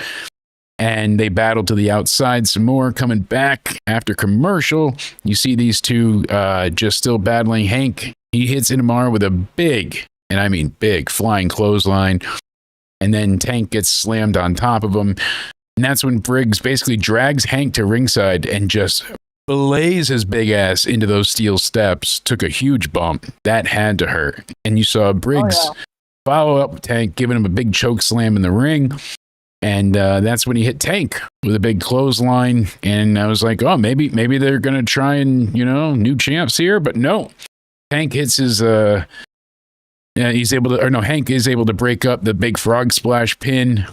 And Briggs thought he had it won. He was already celebrating. So he thought that was it. That was not the case. And Hank came out of nowhere, totally an into somewhere moment. And they basically get battled down. You see Hank and Tank, they hit Briggs with the high-low power slam, and basically Inamara inadvertently chopped and hit Briggs in the back. He basically just takes the other guy and whacks him into him, so a bit of miscommunication, and that's all it took to lead to the high-low power slam.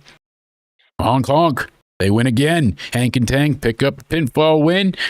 10-minute, 30-second match. I love this. NXT Tag Champs retain.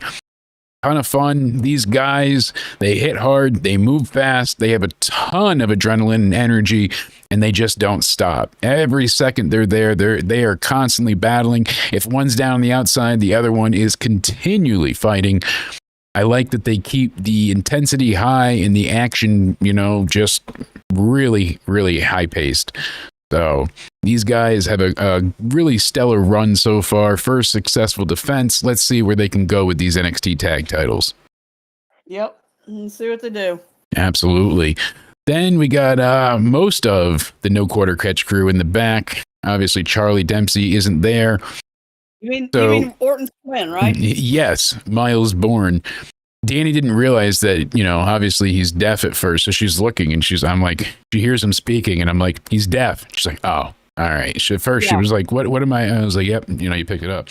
With my mother being deaf, she doesn't actually speak funny. She doesn't have that kind of speech because she was in speech therapy from a little kid onward, but she only reads lips. So if you cover your mouth, you can't hear what the hell you're talking about.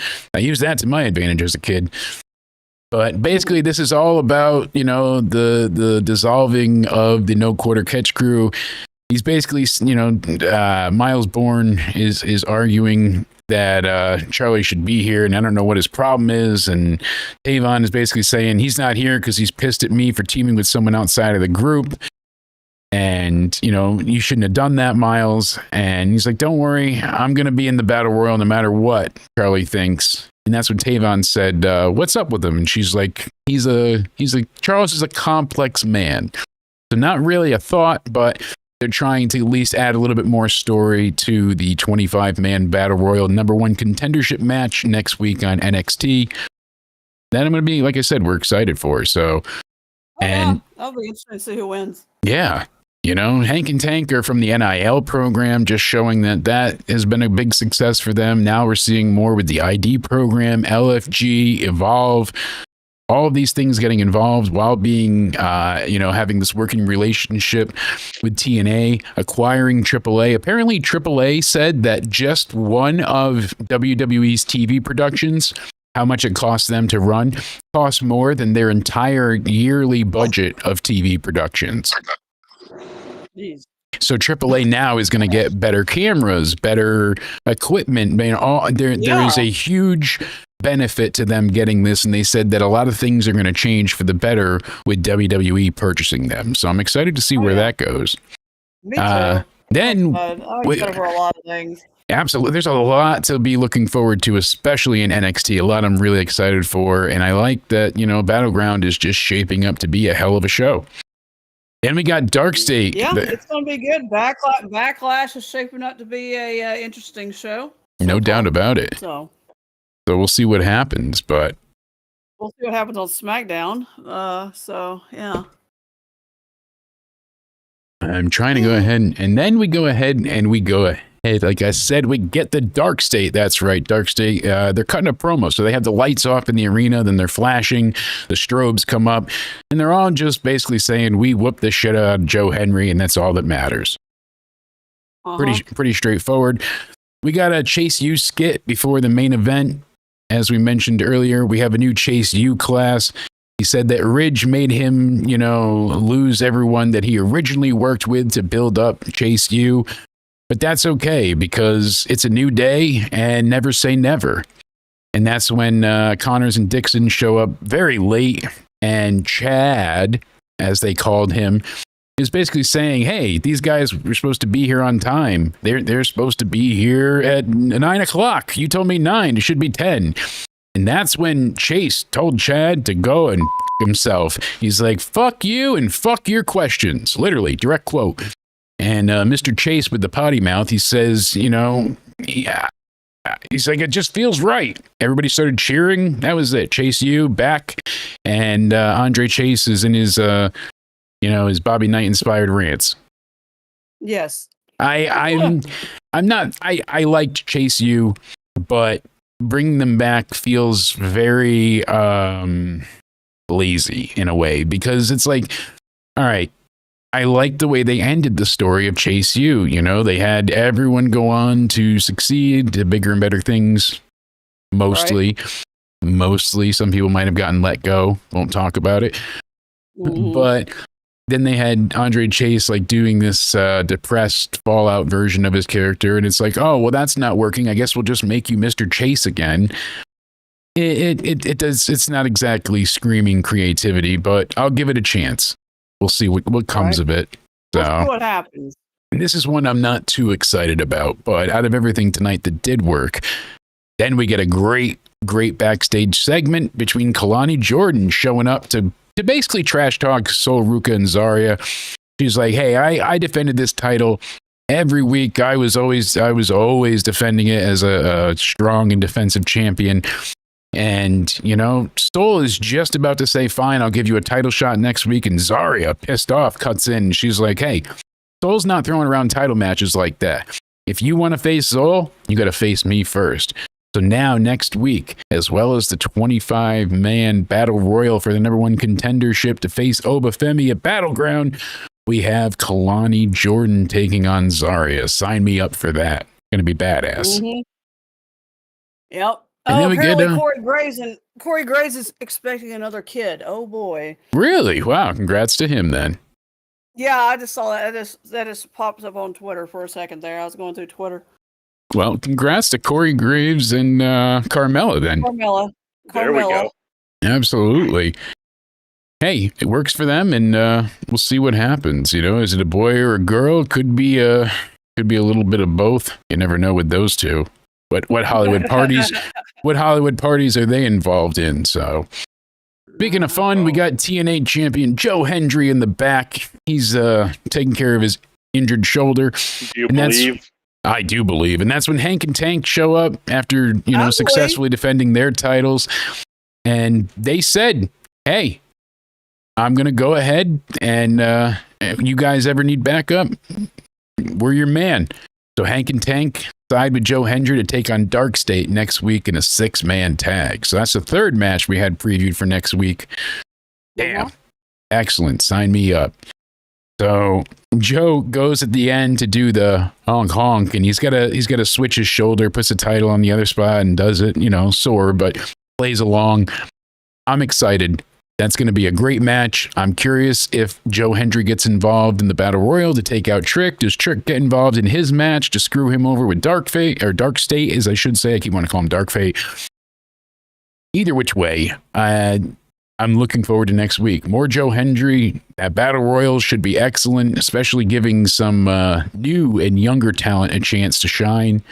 I like the Undertaker's involvement, and I can deal without Cardi B at SummerSlam. And then we get the main event. So now... I thought you were excited for Cardi B. I should be, but I've never been a Cardi fan. Obviously, she drives me knuckin' futz. So, not a big excitement for me. Now we've got the Women's World Champion, Io Sky and the Juggernaut, Jordan Grace, taking on Roxanne Perez and Julia.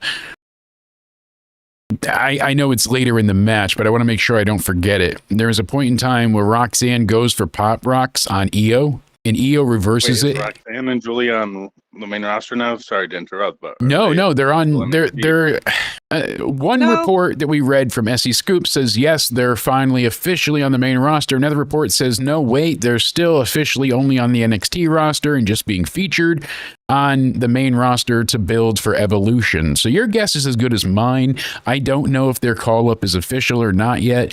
It is official for Fraxium, so Nathan Frazier and Axiom are officially on SmackDown. Oh, they got officially called up? Yes, their call-up is 100%. Better off on Raw, because Raw has a weaker tag team division. I would have preferred them to go to Raw, but...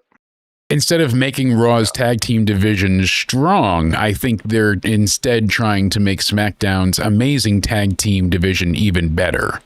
I think that was their goal with it.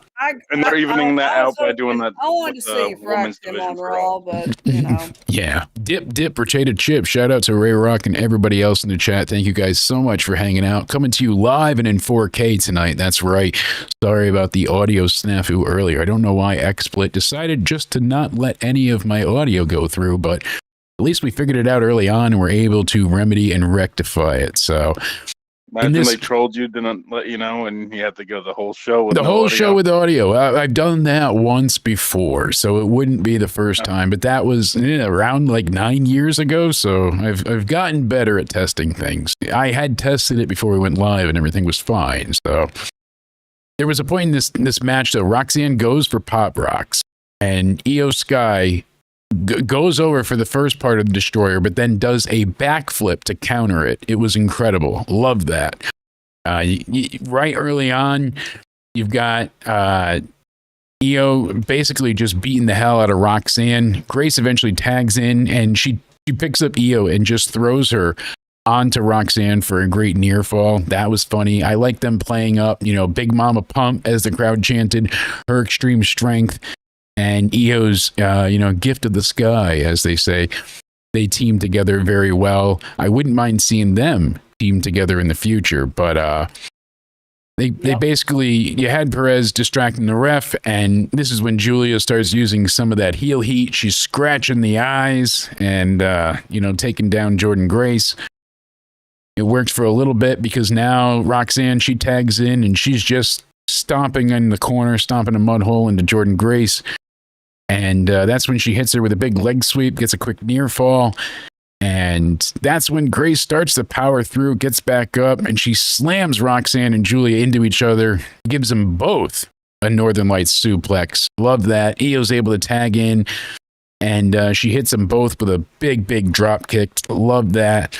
This is when Grace gets the tag back in. She drags Julia basically out of the corner, and she's going to pick her up, but then Julia, she gets hit with a back elbow, and she's basically hanging halfway on the apron.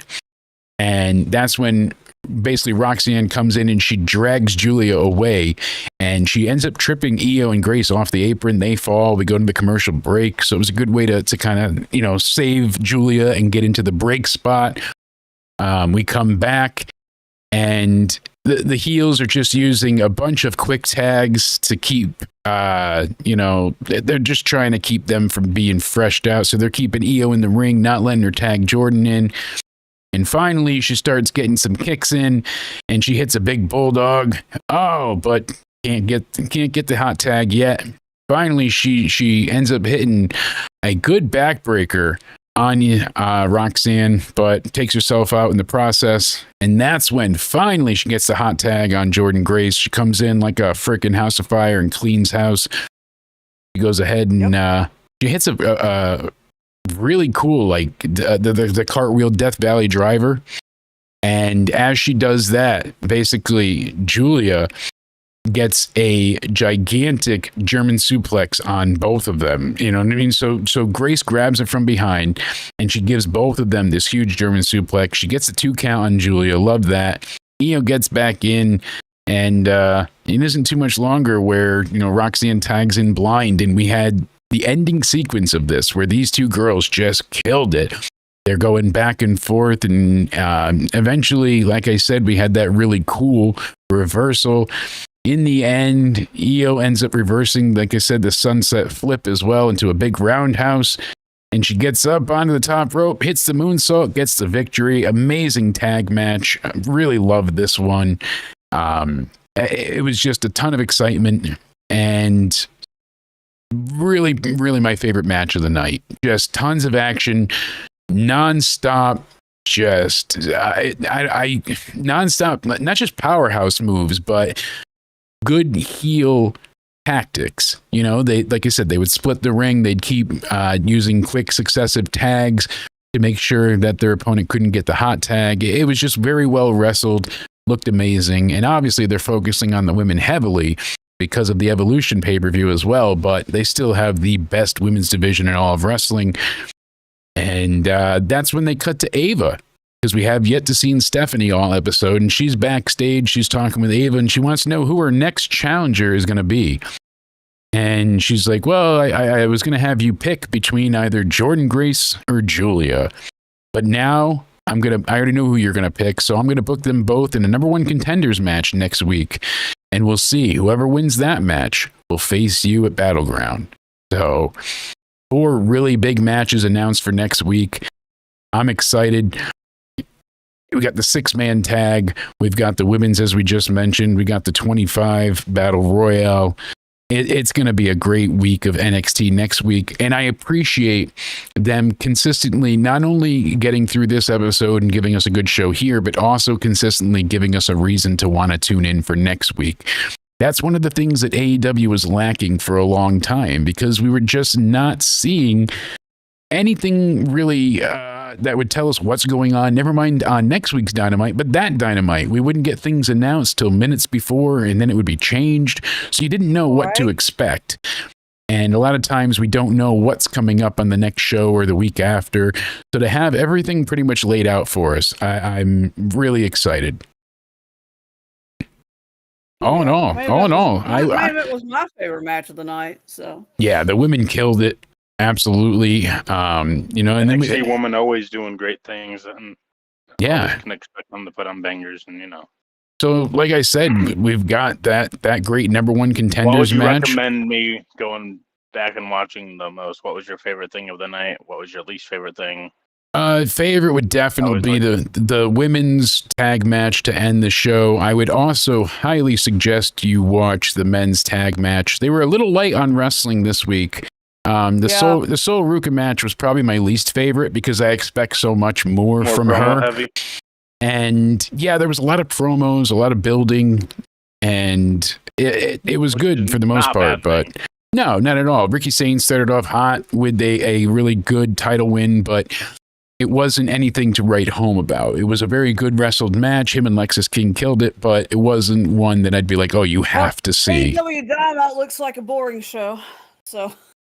Yeah. What do we got for tomorrow? Anything exciting or just all? Well, the only thing that's exciting is Kyle Fletcher and Adam Page. Okay. What else do we have? Anything? MJF is going to be on the show. Whoop-de-doo. More offers for the Hurt Syndicate for no reason. Yeah, the Hurt Syndicate are going to be on there. Tony Storm's I don't even understand that whole thing. It doesn't even make sense, though. The Hurt Tony Syndicate. Storm's wrestling Yamashita. I don't know who that is. Yamashita. His cousins of Take a Shit. You got an all-star 8-man tag match. All right. So pretty much nothing for Dynamite. Yeah. Yeah, you got the 8-man tag matches: Briscoe, Speedball, and Kevin Knight and Omega against the Young Bucks, Ricochet, and Okada. There's always match cards of his Tony's wildest wet dreams, whatever he's just trying to go over. I'm sitting there going, okay, let's see, is Dynamite worth watching tomorrow night? Absolutely no. Yeah, sadly, it doesn't seem like it's the whole story behind the Hurt Syndicate and MJF, because I'm not grasping it. I don't get it. You're not alone. We were trying to figure that out earlier. We were asking and questioning. We have no clue where that is even going. Yeah, like you said, Tony and Miyu Yamashita. Yeah, Miyu Yamashita. Not a female wrestler that I'm familiar with. And of course, you don't have anything about Moxley or the Death Riders or anything like that. Yeah, nothing. Like you said, nothing about the main title or continuing anything else. Yeah, it's just MJF will appear, the 8-man tag, and the women's the women's title match. Yeah, you know what I'll be doing? I'll be playing my video games on Twitch. So I don't blame you. Who's in the 8-man tag? It was. It's the Elite and Ricochet and then against it Speedball, Omega, Kevin Knight, and Briscoe. They are trying hard to make Kevin Knight a thing. They really want to go ahead and I like Kenny Omega. Yeah, but the rest of them just not feeling it. I'm just kind of like, why are we doing an 8-man tag? Feels like a bit of a waste, that's for sure. It's like what Vince used to do. Just threw a random 8-man tag together and just so they can go ahead and. I mean, it's like the Young Bucks, and you got Swerve, and you'd have that a lot in 2011 and 12, though. Like John Cena, Randy Orton, CM Punk, all on one team versus. Yeah. I would also say go back and watch the opening because Joe Hendry cut a really great promo. Yep. And seeing Dark State get a good piece of him was cool too. Yeah. Ricochet, I don't see Ricochet's in this match, and I'm just like, why is he even in this match? I don't know. Ricochet, so his inclusion kind of baffles me at times. I'm not really too sure what they're getting out of him. I know with the heel thing, but Rickety Dick. Yeah, like I said before, there he is on Twitter, responding to ridiculous tweets. And it's like, you have time for this? You care? What he's talking about the I don't ratings know. I don't and know. I mean, I used to be a Ricochet fan, but I'm just kind of like, Me too. When he was in I don't know what you're doing. WWE, like it's easy to trigger him and get him to respond. I asked him if he'd learned how to cut a promo yet. Then he went on this whole paragraph essay shit and yeah, started because whining.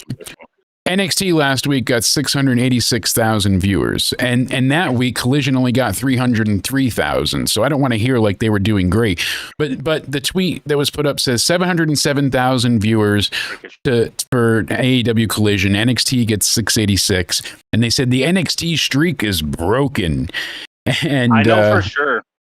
Wait. I want to know what the fuck happened. How did Collision have a skyrocketing? So rating? Because of the NBA playoffs. Yep. So they're running with that. Huh. Yeah, they used Playoff Mania to their advantage, and the playoffs actually went overtime. So a lot of people's DVR was still recording the game when it went into Collision. I almost said Dynamite. So it held strong for a lot of their viewership, but it also fell off a cliff. They started off at something like 1.8 million, and it dropped all the way down to 700,000. So people either just still recorded it for their DVR, or people just left their TVs on after the game. But as you see here with this tweet covering my face, DVR to watch Collision, and I was like, why am I watching a basketball game? Yeah. I wouldn't. If I were them, I wouldn't want to advertise that too much because then they're going to have to explain the big drop off. Ricochet trying to be a troll, saying, I definitely would have moved if he was up that high. You know, this is why I didn't help catch Leon Slater. Funny enough. Because he's, but for him to go ahead and retweet and respond, come on. I mean, you're focused on the ratings war. That's what you're going to comment about here is, ratings don't matter unless it's AEW doing good in it. No kidding. And now we already know that AEW Collision is getting kicked off TNT, being put on TBS because they have to play an Avengers movie to build up for the Thunderbolts. Podcasters, etc. Like when Vince was in charge and AEW was doing good, the ratings mattered then. No, AEW is doing good. WWE is doing shit now. It's vice versa now. Ratings don't matter. No, sadly. And they did at one point in time, but now with streaming and the way everything works out, it seems like that's not the case. Sends his wrestlers after people. Remember, I think I've been on the receiving end of that before, if you remember, because I accidentally said our hosts instead of our hopes, Yeah. Typing fast about constructive criticism. I remember Matt Hardy got bitchy. Tony Khan got bitchy. MJF, I believe, too. Yeah, he was one. Yeah, they come out of the woodwork, unfortunately. It seems like, hey, people... I'm just a nobody, and they're all after me. I'm like, bro, I don't know what I'm doing. I'm sorry, okay? Surrender, okay? You make one comment and you get lit up. I mean, that's how I first started talking to Tony Khan, was literally about him being blamed for his copywriting and taking down a YouTuber's channel over just discussing things, not even using AEW's clips. So, yeah, it was, that's how that whole thing started. It seems like they have either some AEW group chat or Slack work chat, and anytime they see a negative tweet, they send it there, and they're like, go get them, and everybody teams up to take them down, sadly. What was mine about? Oh, yeah, Christian debuting, right? I think so. AEW? Yeah, when because they made a gigantic deal, like they were bringing in John Cena, and not that Christian isn't a big deal, but for what, I mean, they had Sting debut recently, they were doing certain things, and it was like, it wasn't what it was supposed to be cracked up to be. And Tony continually was posting these like, oh, gigantic blockbuster announcements, and then every week it would be like, oh, we've got some new TV show or new deal, like, and just a lackluster event, something that didn't need this grand announcement. So yeah. But all in all, I'd give tonight's NXT an 8. Honestly, it was a very fun show. I enjoyed what we got. I'm excited for next week, which is a great feeling to have. I like being able to have something to look forward to as well. And we get to kind of finish on a cliffhanger. Like Raw was like more promo heavy storytelling cliffhanger. Yeah. Raw was also heel heavy too. They really tried to go ahead and hammer home. Yeah. Oh, Raw was crazy. I was like, the crowd was just ridiculous. I was like, man, why y'all cheering this crazy mess? One more time to watch Sammy get destroyed. That's it for everything. We're going to get out of here in a second, but where can we tell the people to find you, Sir Cody? You can find me over on Twitter at Judgment Day Era. You can find me over on my Instagram where I post a bunch of Judgment Day content on my Instagram stories a lot. That's Cody right. _Onidi_316. Absolutely. And Liz, where can the people find you? Oh, you guys can find me on Twitch. That's right. DJ Anime 2016, and also on the YouTube. Which I'm gonna let the cat out of the bag. Nobody can hear me, right? It's just the three of us here. I'm secretly you, and that's my Twitch. See, I knew it. I knew you were going ahead and you're everyone. No, it's just you and I. Yeah, we're already off. You're fine. I want to talk. What I liked about Raw was Penta going out there and doing that crazy walk on the announced table. Yes, that Penta strut certainly is nuts. I like that he does that. Makes me laugh. And then Nick Aldis is like backstage saying, "Well, I'm not going to find you this time. Just don't let it happen again." Yeah. Well, hey, he knows he had a problem with the Judgment Day and needing to get it solved. I missed that whole thing. What happened with Adam Pearce? Why was Nick Aldis running? I was confused. I was like, wait, why is Nick Aldis? Apparently, he was not on the show because of doctor's orders, whatever that means. So yeah, so something going on with him, but I'm not sure. I didn't hear any updates, so he should be back to Raw next week from what I've read. That's what he said. That's what Adam Pearce said when he did his little what's coming up on Raw. Since I'm not going to be there, Aldis is going to be in charge due to doctor's orders. So and he said it was official. I didn't even see that clip. I was just confused. I'm like, what the fuck's Nick Aldis doing there? I don't know.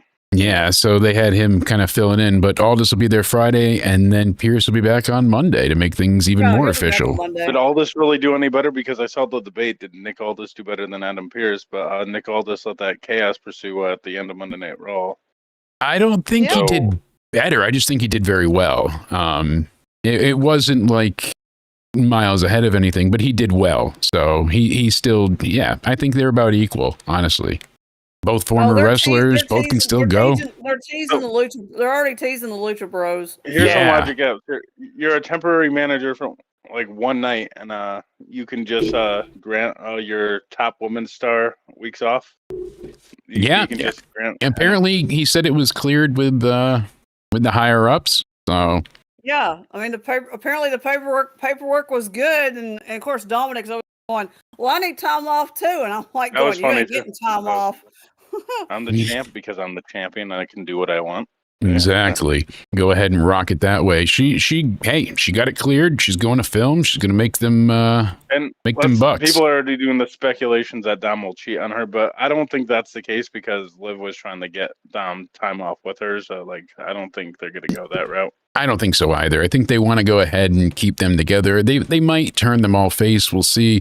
They got to do something with the women's tag titles, though. They got to get those belts off of them. Because when they were promoting WWE in India, it was all Liv and Dom content. So yeah, I think they do good with promotion-wise, Liv, Dom, all that stuff. I don't know what they're doing. What they're going to do with Rusev. So I mean, it's like apparently he's wrestling Otis next week. So. He's the Redeemer again. He's the Redeemer, right? He's AEW character, but just Rusev. Just Rusev, yeah. Different name, back to the character that worked. He's doing it for God, and he wants to go ahead and make everybody pay that isn't living up to what he thinks their standards are. So he's going to be a heel, right? Yeah, he is absolutely a heel, but acting justified and spiritually motivated. Going to be interesting. Rusev is a better heel than a face. I don't know if you agree or disagree, but agree entirely. Really, the only thing as him as a face that worked was Reinhold. Introducing him, and then Rusev Day. It was just that caught on. But that too. I wasn't thinking of that, but yeah, I thought Rusev Day worked, right? But majority of that he was a heel, right? Vince tried to keep him heel, but tried to, and it got over. And then when they finally turned him face, they sold the shirts, but it was kind of an afterthought for the most part. Then they did the whole thing where Bobby Lashley. Mm-hmm. Oh my goodness gracious. That wedding, then Liv confessed her love for Lana. I said it before. I was supposed to go to that wedding. I outright refused. I couldn't do it. I couldn't face it. And they had Liv be the lesbian lover to Lana randomly. I don't know. I don't know what they're thinking at times. I'm glad at least we're away from that booking. Triple H is far from perfect. Leaves a good amount to be desired, but We're far better than where we were in the 2019 era, and especially the COVID era with Vince. Oh, That was one of the things Dakota Kai was talking about earlier. She's like, you would not believe how much more a ladder match hurts when there's no fans in attendance. She's like, when we did both the Thunderdome and having no fans at all, we had that, great ladder match that they all took a part of, the #1 contendership women's ladder match, and I think Io won that one. But she was saying how, not having the adrenaline from the fans cheering really goes ahead and makes you feel every bump that much more. That they need the fans there because I believe it. Feel it during the match. Absolutely, I believe it. So I will be on the Spaz Phoenix channel tomorrow for the State of Wrestling, and then, of course, we'll be back again this Sunday with Guilty or Guilt Free. We'll be talking about the sins of John Cena. Bringing up the whole career of John Cena, beginning to now. Does he bury talent or does he just bury mediocrity? Certainly a lot to look forward to. All right, you guys can find me obviously on Twitter, Rumble, Instagram, all at Countdown Ended. I'm going to start trying to post the shorts on TikTok as well. We'll see what goes on there. That's Jake Countdown End. And then you can go ahead and find me on YouTube. Obviously, you're watching me here. Make sure you're subscribed and hitting the like button. Turn on notifications for when we'll be live again. You're not going to want to miss it. Thank you all for letting me know the audio was messed up at the beginning. Glad we fixed that quickly, made it work. Thank you to Cody and Liz for being here. All their information is in the description box down below. We enjoyed having you. And we look forward to seeing you all live again. Hope you all stay sexy. Have a great day. And we'll see you soon. Have a good night. Good night, everybody. Oh my God, I'm watching it.